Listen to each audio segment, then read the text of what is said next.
Hello, NBA fans, and welcome back to the second episode of the NBA, the week that was. Last week, the NBA was full of action and entertainment, with four stars getting new career highs and some players even eclipsing the 50-point mark. Just like last week, I will be going over my selections of Player of the Week, Team of the Week, and Game of the Week. If you enjoyed today's video, please like this video and subscribe to the channel for more entertaining yet informative NBA videos every week. Now, let's get right into the next episode of the NBA, the week that was.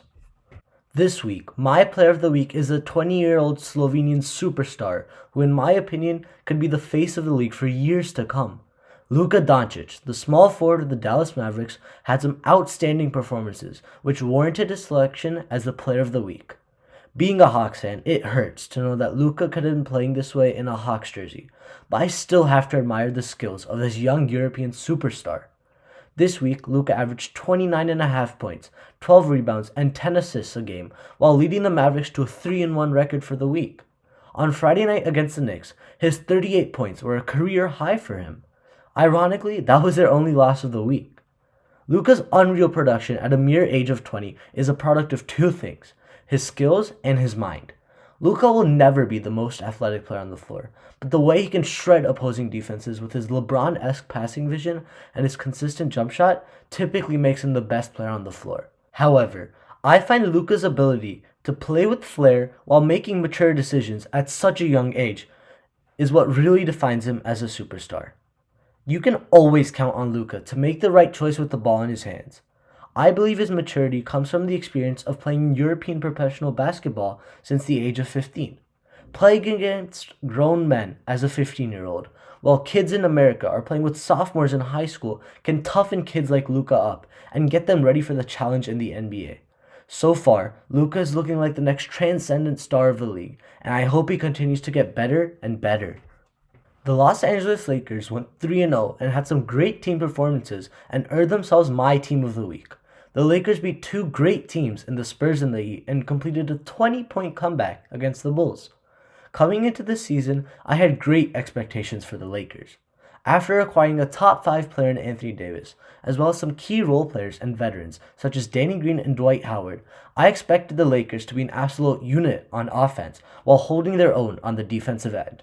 So far this year, they've completely exceeded my expectations, especially on defense. On the topic of defense, the Lakers held the potent Miami offense to a meager 80 points on a night where their offense wasn't performing to its greatest abilities. During that game, I heard commentators say, when the Lakers are locked in on defense, it's like they have 6 players on the court, not 5. I completely agree with that statement. In my opinion, their best defensive lineup is LeBron James, Avery Bradley, Danny Green, Anthony Davis, and Dwight Howard. With two monsters in Howard and Davis patrolling the paint, oppositions are forced to stay on the perimeter. Unfortunately for them, they have to face 3 players in James, Green, and Bradley who have each been selected to all defensive teams more than once in their careers. With a defensive mastermind as a coach in Frank Vogel, the Lakers suffocate their opponents when on defense and let Anthony Davis and LeBron James run the show on offense, and thus creating a well-balanced team that has championship potential. The Friday night game between the Warriors and the Timberwolves was not only a great game, but also had 2 really interesting storylines, making it the game of the week. The Timberwolves ended up winning the game 125-119 in overtime. I was so surprised that they won this game because for the Warriors, D'Angelo Russell came back from injury and had the game of his life. Russell put up 52 points and 9 rebounds in 40 minutes, but still, the young and inexperienced Warriors couldn't provide the minimal support their star needed. Injuries have been cruel to the Warriors this year, with Steph Curry going out for an unknown amount of time due to a broken hand, and Draymond Green going down with a torn ligament in his finger.